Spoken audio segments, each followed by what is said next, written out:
الحمد للہ رب العالمین والصلاة والسلام علی سید الانبیاء والمرسلین اما بعد فاعوذ باللہ من الشیطان الرجیم بسم اللہ الرحمن الرحیم وانتم الاعلون ان کنتم مؤمنین وقال اللہ تبارک وتعالی اذا تلیت علیہم آیاتہ زادتہم ایمانا وقال اللہ تبارک وتعالی انہ لقول فصل وما هو بالہزل وقال اللہ تبارک وتعالی وقال الذین کفروا لا تسمعوا لهذا القرآن والغوا فیہ لعلکم تغلبون صدق اللہ العظیم اللہم صلی علی محمد وعلی آل محمد وبارک وسلم رب اشرح لی صدری ویسر لی امری واحلل عقدۃ من لسانی یفقہوا قولی واجعل لی وزیرا من اہلی آمین یا رب العالمین۔ آپ کے علم ہے کہ گزشتہ چند دنوں سے تنظیم اسلامی کے زیر اہتمام پاکستان بھر میں ایک مہم ہم منعقد کر رہے ہیں، ملک کی سطح کی آگاہی مہم جسے ہم کہتے ہیں، اور اس کا عنوان جو ہم نے رکھا ہے وہ ہے امت مسلمہ کی حالت زار اور راہ نجات۔ اسی تعلق سے گزشتہ جمعے کراچی میں بھی کلام ہوا اور آپ تک بھی کچھ باتیں پہنچی ہوں گی، چاہے وہ لیفلیٹ کی صورت میں یا بروشر کی صورت میں ہو یا سوشل میڈیا کے ذریعے سے۔ اور آج اسی مہم کے تناظر میں ایک اور نقطے کو تھوڑا اور وضاحت کے ساتھ بیان کرنا مقصود ہے۔ جہاں تک امت کے زوال کا تعلق ہے، اس پر پچھلے جمعے بھی کلام ہوا، مزید بھی ہوگا انشاءاللہ۔ آئندہ اتوار کو یہاں لاہور میں قرآن آڈیٹوریم میں پرسوں ایک سیمینار بھی اسی موضوع پر ہم نے منعقد کرنا ہے انشاءاللہ تعالی۔ تو امت کے زوال کے تعلق سے ایک طرف تو شعوری ایمان کی کمزوری کا پہلو، نمبر 2 اللہ کی کتاب کو پس پش ڈال دینا، نمبر 3 دنیا کی محبت میں ڈوب جانا اور موت سے نفرت کرنے لگ جانا، نمبر 4 اللہ کے دین اس کے نفاذ کی جد و جہد سے فرار اختیار کرنا۔ یہ چند بنیادی باتیں سابق امت بنی اسرائیل کے حالات کو قرآن کریم بیان کرتا ہے، اور اس کا تجزیہ اگر ہمارے سامنے رہے تو آج اس امت کے زوال کے بھی کم و بیش یہی اسباب ہمارے سامنے آتے ہیں۔ ہاں، ایک نگاہ ہے جو صرف ظاہر کے معاملات کو دیکھ کر اور اسباب کے تحت ہی کوئی تجزیہ کرتی ہے، اور ایک نگاہ ہے جو اللہ کی وحی کی تعلیم کی روشنی میں حالات کا تجزیہ کرتی۔ تو یہ تجزیہ کہ اللہ کی کتاب فراموش، شعوری ایمان کی کمی، دنیا کی محبت میں ڈوب جانا، اللہ کے دین کے مشن کو فراموش کر دینا، اللہ کے دین کو قائم کرنے کی جد و جہد نہ کرنا، یہ وحی کی تعلیم بتاتی ہے۔ اپنی ملت پر قیاس اقوام مغرب سے نہ کر، خاص ہے ترکیب قوم رسول ہاشمی صلی اللہ علیہ وآلہ وسلم۔ بہرحال یہاں یہ زوال کے اسباب ہیں، اور اگر تشخیص ہو جائے تو پھر اسی سے راہ نجات کو سمجھنا آسان ہے۔ واٹ ٹو ڈو نیکسٹ، صرف مرثیہ کہہ دینا کافی تو نہیں۔ اب اس امت کو زوال سے نکال کر عروج کی طرف لے جانے میں ہمارا پارٹ کیا ہو سکتا ہے، ہمارا حصہ کیا ہو سکتا ہے، وہ راہ نجات کیا ہوگی، وہ کرنے کے کام کیا ہوں گے، اس کو بھی اس مہم کے دوران میں ہم نے ہائی لائٹ کیا۔ نمبر 1 ایمان کی آبیاری قرآن کریم کے ذریعے سے، حقیقی شعوری ہارٹ فیل ٹیسٹیفیکیشن والا ایمان جو دل میں ہوتا ہے، یہ دل والا ایمان قرآن سے ملتا ہے۔ اور اسی کے ساتھ اس قرآن کی طرف رجوع کا معاملہ جو آج اصل میں میرا موضوع ہے، اس قرآن کی طرف رجوع کا معاملہ انفرادی سطح پر بھی، اجتماعی سطح پر بھی، جس پر آج مجھے کلام کرنا ہے انشاءاللہ۔ اسی طرح اللہ کے دین کے نفاذ کی جد و جہد، اللہ کے دین کی نصرت جس کو قرآن کہتا ہے ان تنصروا اللہ ینصرکم یثبت اقدامکم، سورہ محمد صلی اللہ علیہ وسلم، سورہ محمد کی آیت نمبر 7 میں کہ اگر تم اللہ کے دین کی نصرت کرو گے وہ تمہاری نصرت فرمائے گا۔ آج ایک طبقہ ہے ہمارے ہاں جس کو اس کی فکر ہی نہیں کہ دین غلبہ بھی چاہتا ہے، ایک بہت بڑی اکثریت ہے ہماری جو دین کو انگریزی والا ریلیجن سمجھتی ہے، ایک بہت بڑا مذہبی طبقہ ہے جو اس فریضے کو فرض ماننے کو تیار نہیں کہ اللہ کے دین کے غلبے کی جد و جہد میں اپنا حصہ ڈالنا یہ میرا اور آپ کا فرض ہے۔ اور اس نصرت دین کے ساتھ ہی اللہ تعالیٰ کی نصرت کا ہم سے وعدہ ہے۔ اس موضوع پر میں انشاءاللہ آئندہ جمعے کلام کروں گا، وہ کراچی میں ہوگا۔ تسلسل یہی بنتا ہے، پچھلے جمعے امت کے ماضی پر ہم نے کلام کیا، کچھ عروج کی داستان ہم نے رکھی، وہ عروج ملا تو کیسے ملا، زوال آیا تو کیسے آیا، اس کی وجوہات کیا ہیں، اور راہ نجات کرنے کے کام کے، اس پر مختصر کلام پچھلے جمعے میں ہوا۔ آج اس کا ایک حصہ رجوع القرآن، اس پر مجھے کلام کرنا ہے انشاءاللہ، اور آئندہ جمعے کراچی میں زندگی رہی تو پھر یہ اقامت دین کا معاملہ، اس کی فرضیت۔ بعض لوگوں کو غلط فہمی ہے کہ یہ مولانا مودودی نے کوئی شوشہ چھوڑ دیا، اقبال کو خواب آ گئے تھے، یہ سید قطب کا کوئی مسئلہ ہے، یہ ڈاکٹر اسرار نے خواہ مخواہ کی ایگزیجریشن کر دی، یہ غلط فہمی ہے لوگوں کی۔ انشاءاللہ آئندہ جمعے پھر ہم کلام کریں گے اس پر. ہمارا مواد پبلش موجود ہے کہ امت 14 صدیوں سے اس فرض کو فرض مانتی آئی ہے کہ نہیں. امت کے اسلاف نے اس پر کیا کلام کیا, مفسرین نے, محدثین نے, امت کے صلحاء نے, امت کے علماء نے اور ریفارمرز نے اس پر کیا کلام کیا. انشاءاللہ آئندہ جمعے کچھ اس پر بھی ہم کلام کریں گے تاکہ کلیئرٹی رہے کہ یہ اللہ کا دین صرف پڑھنے پڑھانے کے لیے نہیں آیا اسلامک اسٹڈیز میں, یہ صرف مدارس کے اندر مدارس میں پڑھا دینے کے لیے نہیں آیا, یہ صرف بکس میں پبلش کر دینے کے لیے نہیں آیا, یہ صرف بہت اچھی سی ڈیبیٹس کرنے کے لیے نہیں آیا. یہ دین اپنا غلبہ چاہتا ہے. اس دین کے غلبے کی جد و جہد یہ فرض ہے ہمارا. یہ غلبہ دین, اقامت دین کی جد و جہد فرض ہے ہمارا, اور اس کے ساتھ اللہ کی نصرت کا وعدہ ہے. اور یہ نہیں تو بے ذلت اور بڑھے گی, کم نہیں ہو سکتی. اس سے یہ امت اس مقصد کے لیے کھڑی کی گئی. اس قرآن کی ذمہ داری ہم پر ڈالی گئی ختم نبوت کے بعد, اس دین کی ذمہ داری ہم پر ڈالی گئی ختم نبوت کے بعد. اس کی طرف رجوع ہوں گے, قرآن کی طرف رجوع کریں گے, آگے مزید تفصیل بھی آ جائے گی, اور اس دین کے غلبے کی جد و جہد کی طرف بڑھیں گے تو پھر اللہ کی مدد ہمارے شامل حال ہوگی. وہ ایک سجدہ جسے تو گراں سمجھتا ہے, 1000 سجدوں سے دیتا ہے آدمی کو نجات. اب آئیے آج کا موضوع امت مسلمہ کی راہ نجات, جو اس ہماری مہم کا ایک حصہ بھی ہے. اس میں ایک نقطہ ہے رجوع الی القرآن کے تعلق سے, اور اس کے ذیل میں 7 اصولی باتیں مجھے آپ کے سامنے رکھنی مختصر الفاظ میں, اور بھی کچھ کرنے کے کام میرے اور آپ کے ہم سب کے انفرادی اور اجتماعی سطح پر, وہ بات بھی الگ سے انشاءاللہ آ جائے گی. 7 باتیں. پہلی بات, اس قرآن کو ایک زندہ اور انقلابی قوت سمجھنا. یہ بہرحال ہم نے اس مقام پر بھی گفتگو کی ہے, اپنے اور پبلک اسپیچ میں بھی گفتگو کی ہے. یہ قرآن مردوں کے لیے کتاب نہیں, یہ زندوں کے لیے کتاب ہے. یہ زندہ کتاب ہے. جب یہ نازل ہوا اور محمد مصطفیٰ صلی اللہ علیہ وسلم کے قلب اطہر پر نازل ہوا اور آپ کی زبان مبارک سے جاری ہوا, اور صحابہ نے اسے قبول کیا, اور قرآن کو ایک انقلابی کتاب کے طور پر, ہدایت کی کتاب کے طور پر, زندہ کلام کے طور پر, اپنے لیے محسوس کیے جانے والے کلام کے طور پر لیا, تو اللہ نے دنیا ان کے قدموں میں ڈالی جب انہوں نے اس قرآن کو اپنا اوڑھنا بچھونا بنایا. تو ایک زندہ اور انقلابی قوت سمجھنا. اس موضوع پر بہت ہی مختصر تحریر ہے ہمارے استاد ڈاکٹر اسرار صاحب کی رحمۃ اللہ علیہ, اور وہ خود فرماتے تھے اس تحریر سے مجھے بڑی محبت ہے. چند صفحات ہیں مگر بڑا جامع اس میں تجزیہ ہے. قرآن اور جہاد.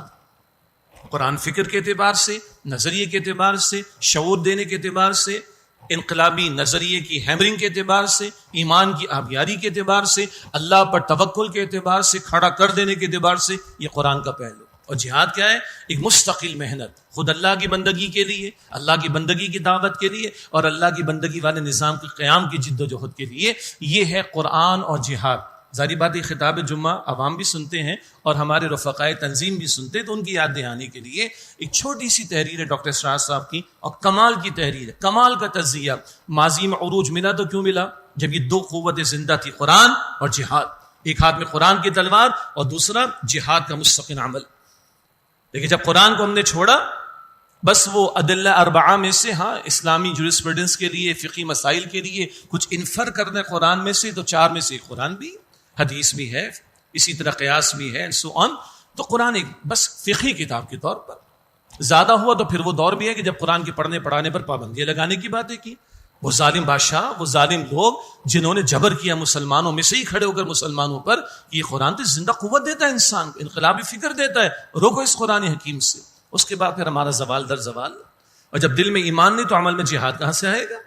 تو یہ قرآن اور جہاد بہت عمدہ تحریر استاد محترم ڈاکٹر اسرار صاحب کی. اس کا مطالعہ بھی انشاءاللہ تعالی بڑا مفید رہے گا. تو پہلی بات, اس قرآن کو زندہ اور انقلابی قوت سمجھنا. انا انزلناہ فی لیلۃ القدر, قدر کی رات میں جب تقدیریں بدل دینے کے لیے اللہ فیصلے فرماتا ہے, تقدیروں کو بدلنے والی رات میں اللہ نے قرآن دیا ہے جو تقدیروں کو بدل دیتا ہے. اور میں اتنا عرض کروں, بڑی کھلی بات ہے, سخت بات ہے, کہ مشرکین مکہ اس بات کو مانتے تھے کہ قرآن انقلابی کتاب ہے. کس معنی میں؟ یہ بدل دیتا ہے افراد کو.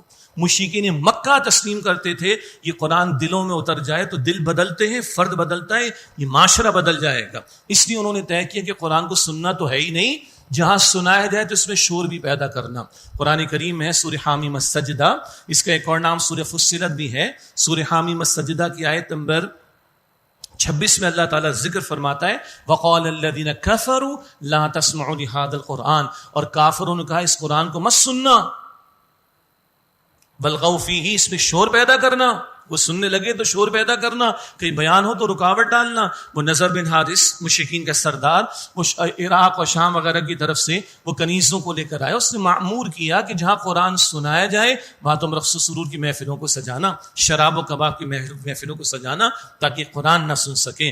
وقال الذين كفروا لا تسمعوا لهذا القرآن والغوا فيه لعلكم تغلبون. اور کافروں نے کہا اس قرآن کو مت سنو، اس کے سننے میں شور پیدا کرو تاکہ تم غالب رہو. کیا رہو؟ کون غالب رہے؟ کافر. کیوں؟ ان کو پتا ہے جس نے سن لیا، جس کے دل میں اتر گیا، وہ جان دینے کو تیار ہو جاتا ہے، اس ایمان کی دولت کو چھوڑنے کو تیار نہیں ہوتا.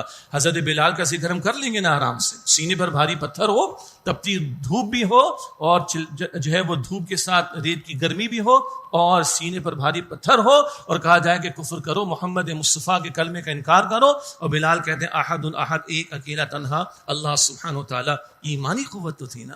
خباب بن ارد کو رضی اللہ عنہ دیکھتے انگاروں میں لٹایا جاتا ہے، ان کے انگارے، ان انگاروں سے وہ چربی پگھلتی ہے ان کی، اس کے بعد جا کے انگارے بجھتے. اتنا جلایا گیا ان کو، ساری کمر جل کر سیاہ ہو گئی تھی، مگر خباب نے محمد مصطفیٰ کے کلمے کو نہیں چھوڑا.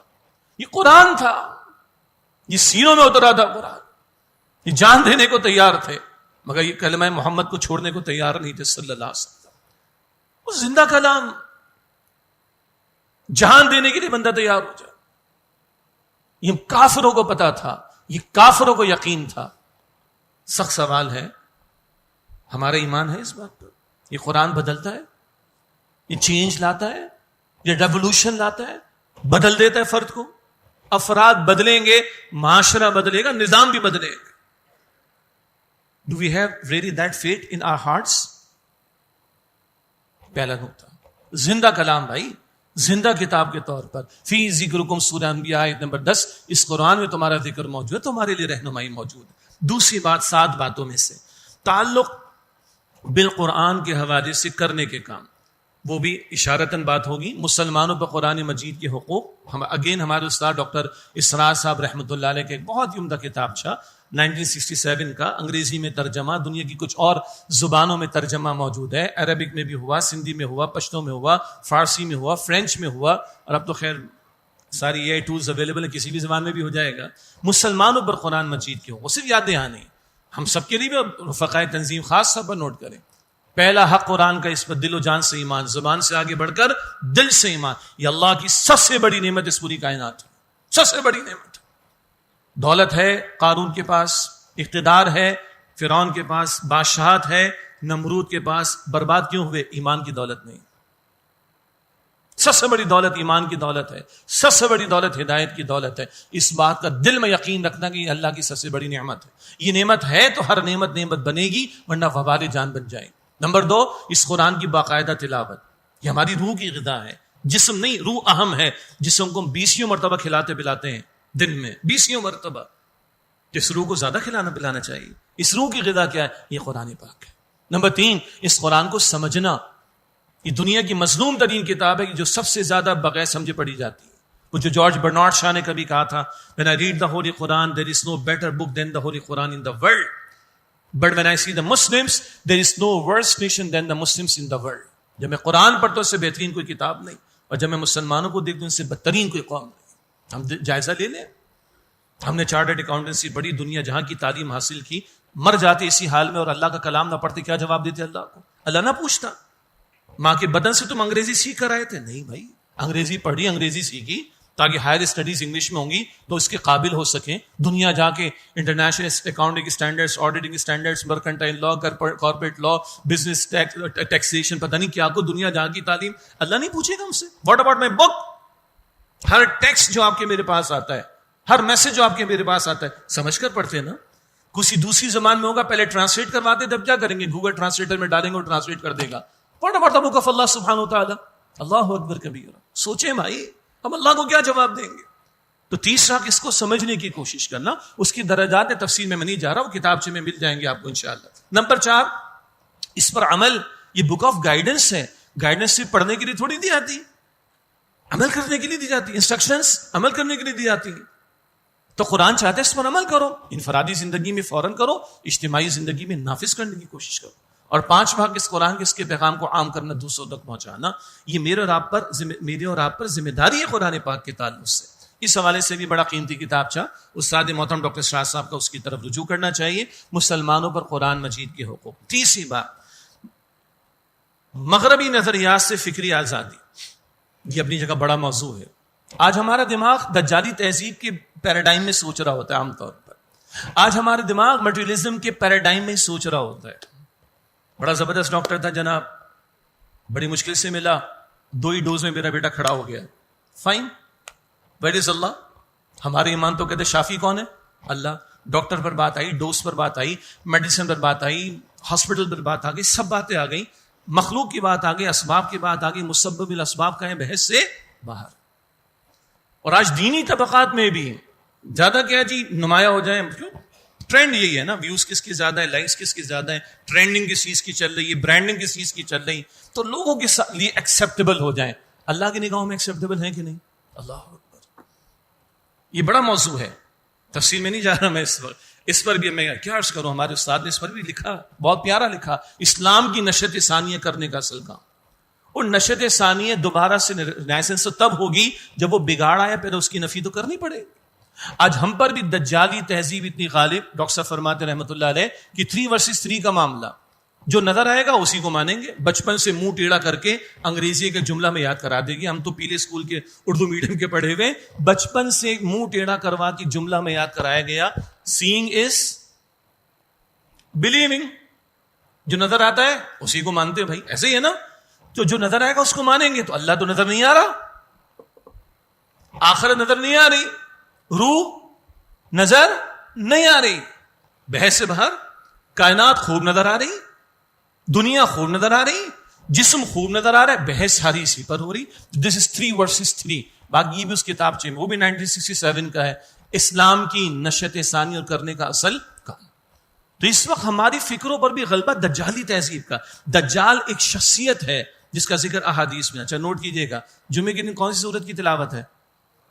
ہاں، لیکن دجال کا رس قرآن میں نہیں ہے، دجال کا ذکر نام قرآن میں نہیں ہے، یہ رسول اللہ کی حدیث میں۔ اور مصر کے عالم نے بڑی پیاری بات کہی، اگر سنت رسول پر اعتماد نہ ہو تو تم دجال کے فتنے سے بچ ہی نہیں سکتے، اس سے کہ سنت و حدیث میں بھی ذکر ملے گا دجال کے بارے میں، قرآن میں دجال کا لفظ نہیں آیا ہے۔ تو ہم دین میں کیا سمجھتے؟ قرآن جمع سنت رسول، یہ دین اس سے مکمل ہوتا ہے۔ یہ وہ لوگ جو انکار سنت کے فتنے میں مبتلا، سرے سے سنت کی اتھارٹی کا رد کرتے، سرے سے حدیث کی اتھارٹی کا رد کرتے ہیں، وہ تو بیچارے پھنس جائیں گے پھر دجال کے فتنے میں۔ اللہ ہمیں محفوظ رکھے۔ تو دجال ایک شخصیت ہے، لیکن دجال کیا ہے؟ دجل سے فریب، دھوکہ، ڈسپشن۔ دھوکہ کیا ہے؟ دین بتا دے جو تمہیں نظر آ رہی، یہ ایک حقیقت ہے، یہ ریالٹی نہیں، یہ الٹیمیٹ ریالٹی نہیں، اصل حقیقت نہیں، اصل تو اس کے پیچھے۔ اور میرا اور آپ کا ایمان سین، SEEN، میرا اور آپ کا ایمان سین سے شروع نہیں ہوتا، وہ ان سین سے شروع ہوتا ہے۔ الذین یؤمنون بالغیب والی بات ہے، جو غیب پر ایمان رکھتے ہیں۔ تو آج اگر اس مغربی تہذیب جس کی جڑ و بنیاد میں مادہ پرستی موجود ہے، دجالی تہذیب کے یہ اثرات ہیں ہمارے اوپر، اگر اس کے اثرات کے تحت ہم یہ چاہیں کہ ہمارا ریوائول ہو جائے تو امپاسبل۔ اپنی ملت پر قیاس اقوام مغرب سے نہ کر، خاص ترکیب میں قوم رسول ہاشمی۔ تو ایمان کی دولت جب بندے کو ملتی ہے تو پھر اللہ باطن کی بصیرت اس کو عطا کرتا ہے، پھر وہ اشیاء کی حقیقت کو سمجھنا شروع ہوتا ہے، اور پھر وہ ظاہر کے دجالی دھوکے میں مبتلا نہیں ہوگا۔ تبھی تو اللہ بتوکل کر کے باطل کے مقابلے میں کھڑا ہوگا، ورنہ ان کی ظاہر کی چمک دمک کو دیکھ کر، ان کی تعداد کو دیکھ کر، ان کے اسلحے کو دیکھ کر، ان کے سسٹمز کو دیکھ کر مرعوب اتنا ہو جائے گا کہ وہ اللہ کے کلام کو اس کے تابع کرنے میں لگ جائے گا، بجائے اس کے کہ خود اللہ کے کلام کے تابع ہو۔ خود بدلتے نہیں، قرآن کو بدل دیتے ہیں، وہ کس درجے فقیہان حرم بے توفیق۔ تو یہ ایمان ملے گا قرآن سے۔ سورہ انفال آیت نمبر 2 میں اذا تلیت علیہم آیاتہ زادتہم ایمانا، جب ان کے سامنے اللہ کی آیات کی تلاوت کی جاتی ہے، ان کے ایمان میں اضافہ ہوتا ہے۔ یہ ایمان اندر ہوگا، اللہ باطن کا نور، باطن کی بصیرت بندے کو عطا کرے گا، پھر وہ ظاہر کے اسباب کا خوف نہیں رکھے گا، اور ظاہر کے اسباب سے امیدیں نہیں رکھے گا، وہ رب سے امیدیں رکھے گا جو مسبب الاسباب ہے۔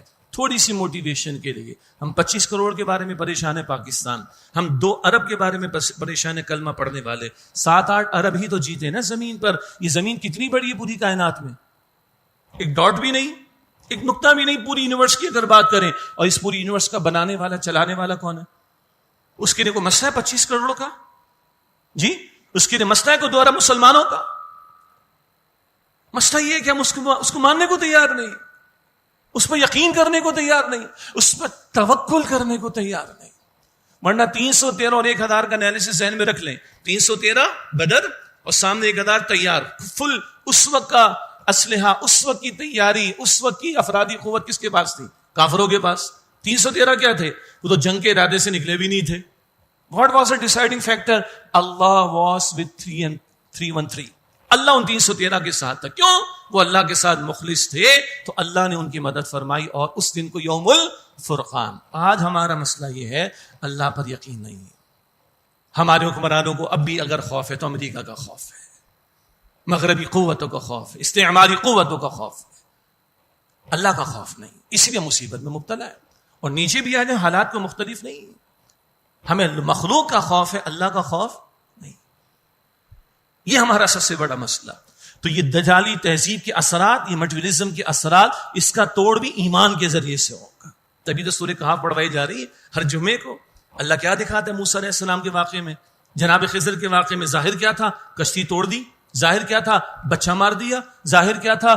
مفت میں دیوار ٹھیک کر دی. حقیقت کیا تھی؟ کشتی بچ گئی, بچہ چھوٹی عمر میں گیا, پوچھ گچھ نہیں ہوگی, ماں باپ بچ گئے, اللہ نیک اولاد دے دے گا آئندہ. اور سبحان اللہ وہ خزانہ 2 بچوں کا تھا. اور قرآن کیا کہتے ہیں؟ ہم اکثر باپ ہیں جو حضرات بیٹھے ہوئے, وَكَانَ أَبُوهُمَا صَالِحًا, دونوں کا باپ کیا تھا؟ نیک آدمی تھا. باپ کی نیکی بھی کبھی اولاد کو کام آتی. سو مچ سو کہ اس باپ کے بچوں کے خزانے کی حفاظت کے لیے اللہ خضر کو بھیج دے اور وہ دیوار کو درست کر دے. جمعہ ہے بھائی, جمعے کے دن سورہ کہف ہے, یقین کے ساتھ تو پڑھیں. تو اللہ ظاہر کے پردے ہٹا کر ہمیں سورہ کہف میں دکھاتا ہے. یہ تیسری بات تھی کہ مغربی نظریات سے فکری آزادی, اس کے لیے ایمان کیا بھی ہے, اس کا ذریعہ اگین رجوع القرآن, قرآن حکیم. چوتھی بات, ایک اور مشکل بات. آج نعرے خوں میں آج بڑی ڈیبیٹ ہے جناب, بڑی پوڈ کاسٹ ہے, ہم بھی کبھی کبھی جا کے بیٹھ جاتے ہیں, مگر اس کو ہم نے اپنا اصل کام نہیں بنایا. ورنہ کیا ہے جی, پوڈ کاسٹ ہے جی, مطمئن ہو کر سو گئے. رات کو 3 بجے تک پوڈ کاسٹ بھی چلتی ہے, بعض لوگوں کی ڈیبیٹ بھی چلتی ہے, انٹلیکچوئل ڈیبیٹ دین پر چلتی ہے. اس کے بعد میں تو بڑے طنز کے انداز میں عرض کرتا ہوں, بڑا سخت جملہ ہے, اس کے بعد مجاہدین بیچارے تھک جاتے ہیں اور پھر سو جاتے ہیں, اور الصلاۃ خیر من النوم کی پکار لگتی رہتی ہے. دھوکہ ہے, یہ بھی ایک بڑا دھوکہ ہے. اچھا اسی چکر میں لگاؤ جناب, پوڈ کاسٹ ہو جائے, یہ ہو جائے, وہ جائے, ڈیبیٹ ہو جائے, سارا سوشل میڈیا پہ ہو جائے, تو پھر انقلاب بھی کدھر آئے گا؟ سوشل میڈیا پر آئے گا. اور اتنا بڑا انقلاب آئے گا, وہ 2 پلگ نکال دیں گے, ختم ہو جائے گا سارا کچھ سسٹم.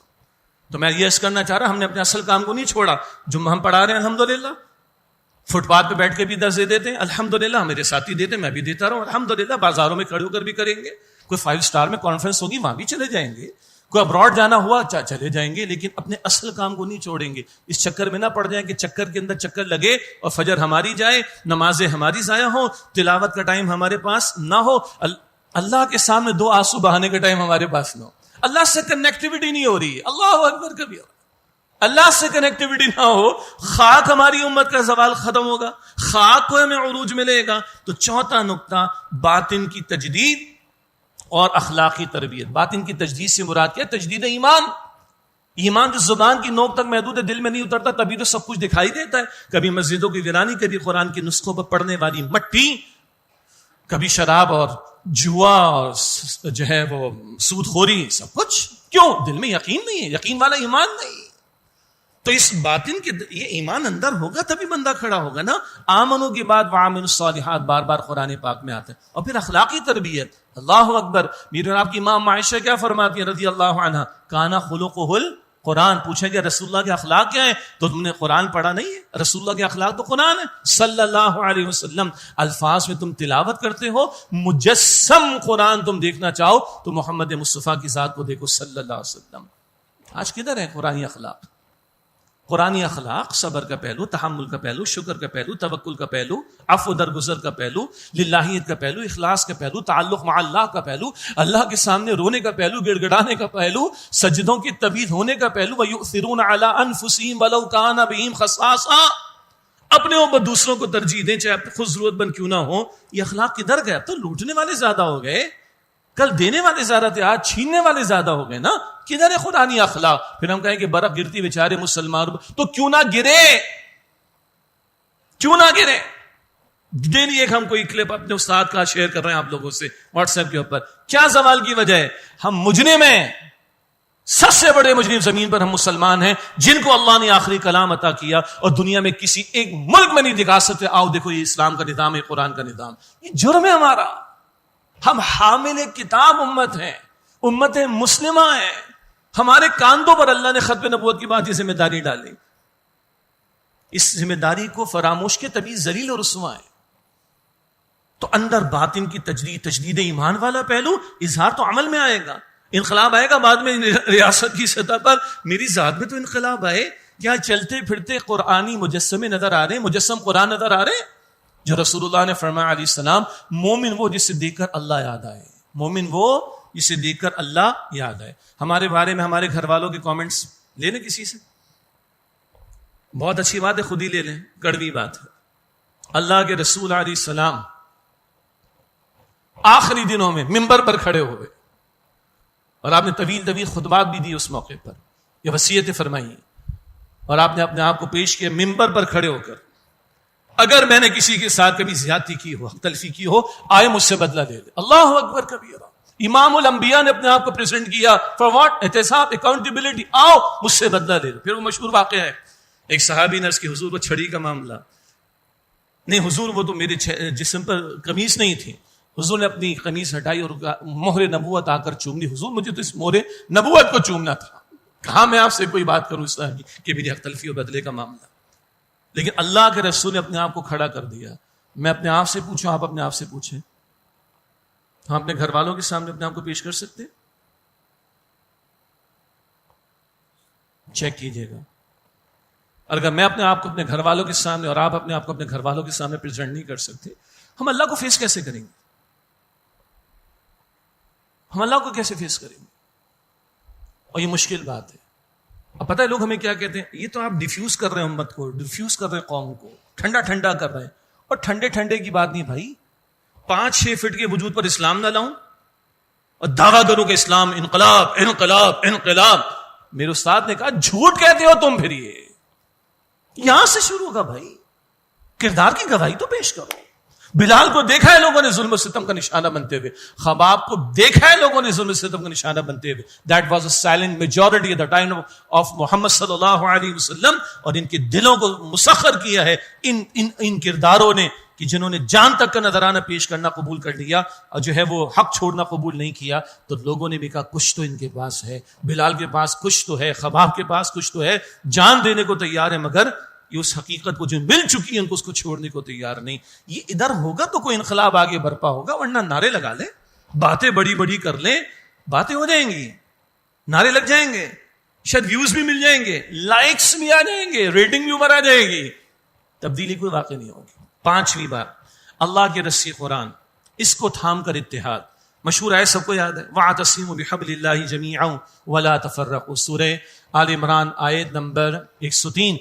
اللہ کی رسی کو تم سب مل کر مضبوطی سے تھام لو اور تفرقے میں مبتلا نہ ہو جاؤ. ہر نماز میں ایک ہی کتاب کی تلاوت ہو سکتی ہے، کون سی؟ قرآن کی. فجر، ظہر، عصر، مغرب، عشاء، جمعہ، قرآن قرآن قرآن قرآن و قرآن. اس میں کسی کے اختلاف نہیں. سنت کے ہم قائل ہیں، وہ دین میں اتھارٹی ہے اور اس میں بالکل اس سے ہم اخذ کریں گے، انفر کریں گے. لیکن بہرحال کہ علمی بحث ہو سکتی ہے، حدیث صحیح ہے کہ نہیں ہے، دیگر مباحث. قرآن پر تو سب کا اتفاق. اس قرآن کی طرف کیوں نہیں آتی؟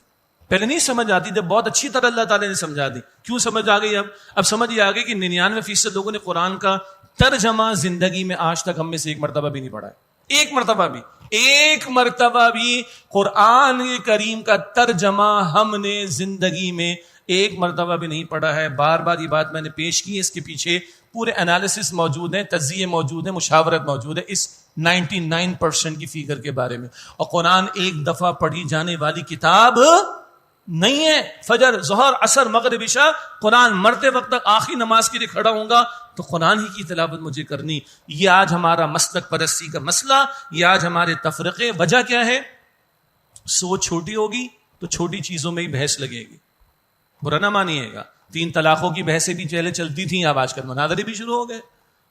اشارہ بالسبابہ، انگلی کو کتنی حرکت دینی، کیسے رکھنے، بڑی بڑی بحثیں. 8 رکعت تراویح، 20 رکعت تراویح، بڑی بڑی بحثیں. رفع الیدین یعنی ہاتھ دو اٹھانا ایک مرتبہ کہ رکوع سجود سے پہلے بھی یا 2 سجدوں کے بیچ اور سلام سے پہلے بھی، ساری روایات موجود ہیں. اسی پہ لگے رہو. اور باہر کیا ہے؟ بقول ہمارے استاد کی کہ شیطان ننگا ناچ رہے معاشرے کے اندر. اللہ کی شریعت پامال، اللہ کے احکامات توڑے جا رہے ہیں. ہمارے ججز، میں نے پبلک فورم پر کہا ہے، ہمارے ججز چن کے اب وہ فیصلے دے رہے ہیں جو شریعت کے بالکل خلاف دھڑلے کے ساتھ. ہم تو چن کر اللہ کے غضب کو دعوت دے رہے ہیں. تو قرآن تو جوڑنے کو آیا تھا. بہرحال فرقہ واریت کی بات کر رہا تھا، مسلک پرستی کی. مسلک امام غزالی کا بھی قول ہے، شاہ ولی اللہ کا بھی قول ہے، امت کو جوڑنے والے ہر شخص کا قول ہے. مسلک ترجیح کے لیے، پریفرنس. کوئی کہے گا میرے نزدیک ہاتھ سینے پر باندھنا افضل جب میں قیام میں کھڑا ہوں گا، کوئی کہے گا ناف کے نیچے، کوئی کہے گا دونوں ہاتھ چھوڑ کر. ٹھیک ہے، افضل غیر افضل کی بات ہے نا. یہ دین تھوڑا ہی ہے. ناراض نہ ہوئیے گا، پریشان نہ ہوئیے گا. یہ مسلک ہے. مجھے ایک رائے پر عمل کرنا ہے، مجھے ایک اوپینین اختیار کر کے اس کو فالو کرنا ہے. کرو بھائی. مسلک ترجیح، پریفرنس کے لیے ہے. تبلیغ دین کی ہوگی،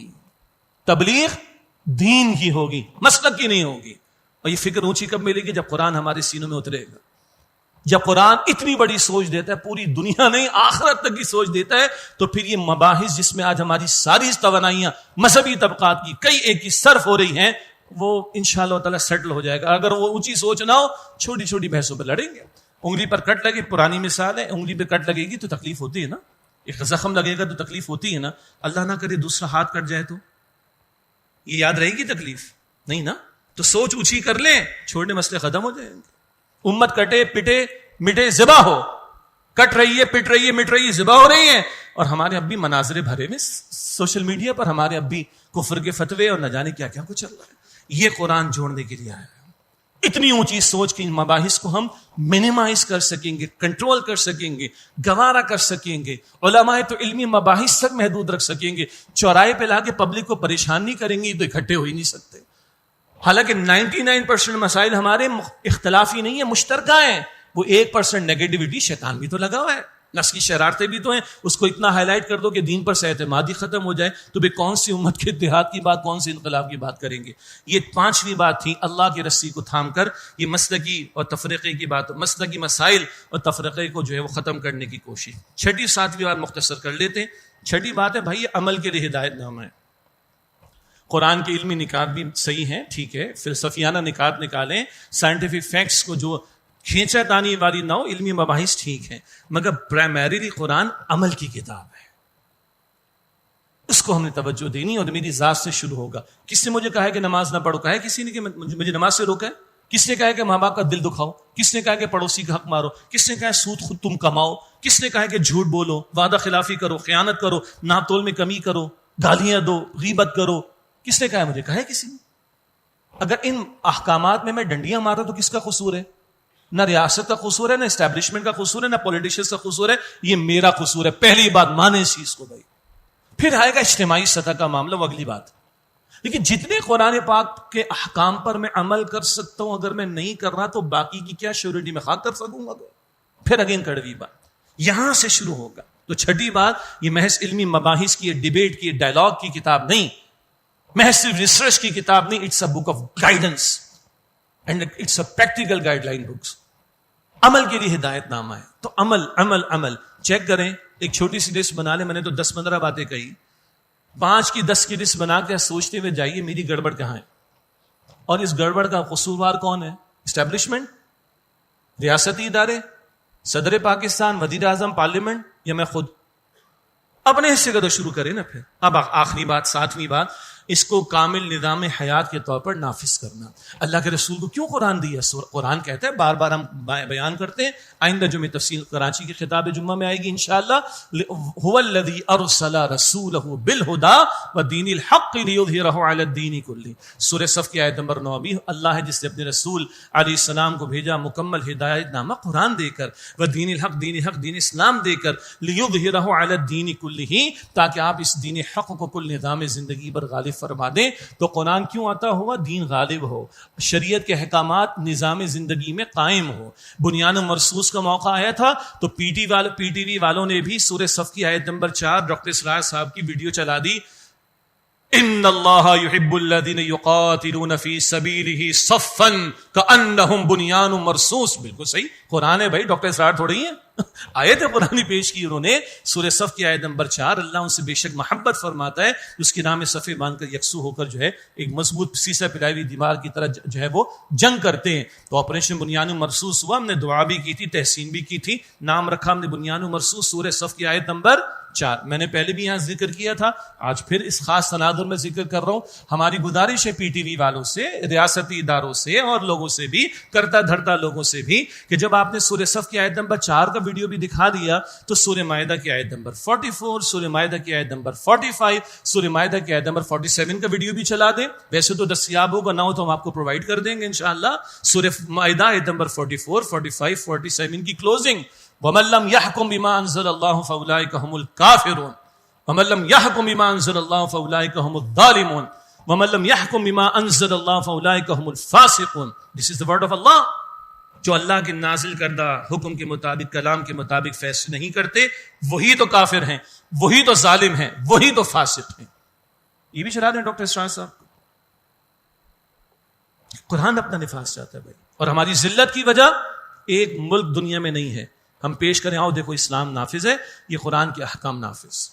یہاں بات رک رہی ہے، یہ بات کنٹینیو رہے گی آئندہ جمعے انشاءاللہ کراچی کے خطاب میں. آج ہم نے قرآن کی طرف رجوع کی بات کی، آئندہ غلبہ دین کی جد و جہد پر بھی بات ہوگی. اور ایک جو ہمارے بعض حضرات کا خیال ہے کہ یہ خواہ مخواہ کچھ لوگوں نے ایگزیجریشن کر کے ایک فرض ہم پر تھوپ دیا ہے، تو انشاءاللہ دینی پیراڈائم میں اس پر بھی تھوڑی سی ہم بات کر لیں گے، اور خود کتاب و سنت کی روشنی میں بات کریں گے کہ اللہ کے دین کی غلبے کی جد و جہد میں اپنا حصہ ڈالنا میری، آپ کی، ہم سب کی ذمہ داری ہے.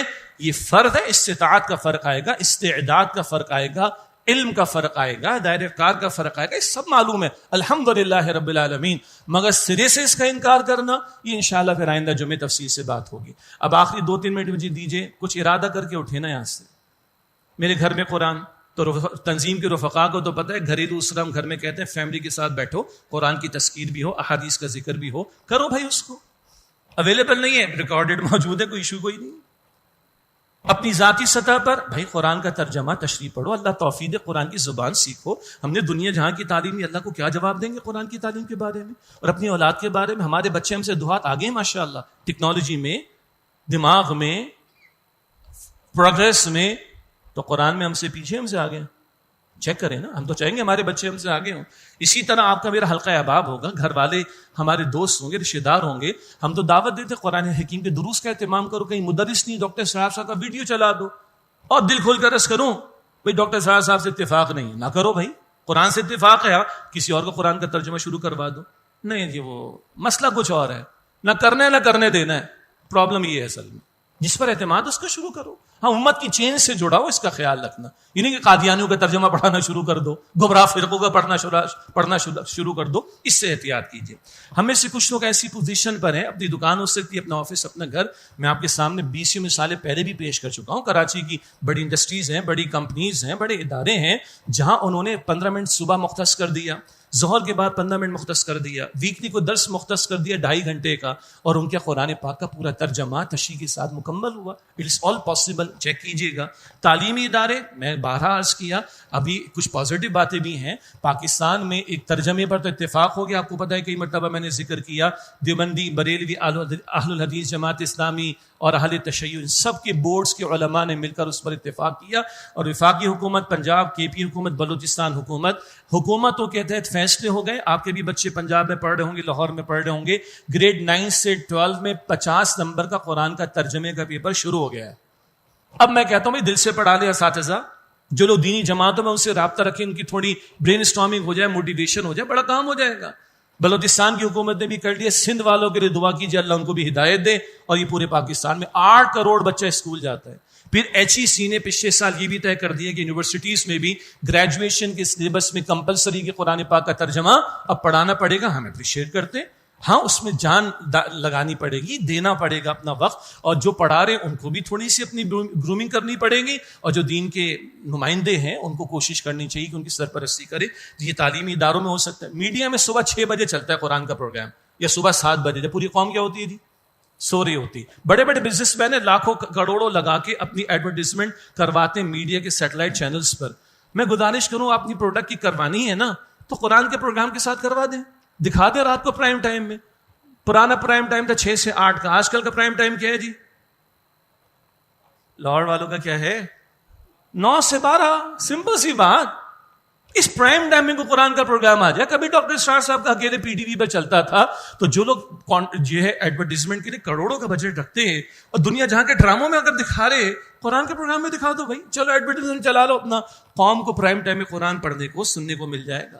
پھر ریاست والے بھی کوشش کریں. میں ایدھی ہوم کراچی میں جاتا رہتا تھا پہلے، تو مجھے بچوں نے کہا، شیلٹر ہوم میں رہنے والے بچوں نے، سر وہ انکل کو بھیج دیجیے گا جن کو سورہ اخلاص نہیں آتی، ہم اما پارا پورا تجوید کے ساتھ ان کو پڑھا دیں گے انشاءاللہ تعالی. یہ ہماری حالت ہے. تو بھائی پارلیمنٹ میں جو بیٹھے ہوئے، میں بحث نہیں کر رہا آرٹیکل 62 to 63، اب تو پتہ نہیں بیڑا غرق ہم کر چکے ہر چیز کا. کچھ تو معیار ہو. اور جو آ چکے ہیں ان کی کوئی برین اسٹارمنگ ہو جانی چاہیے، کچھ ان کی گرومنگ ہو جانی چاہیے. دنیا جہاں کے NGOs کے ذریعے بہت کچھ ہو رہا ہے، ان کی کچھ قرآن کے ذریعے بھی گرومنگ ہو جائے تو کوئی بری بات ہے؟ نہیں ہونی چاہیے.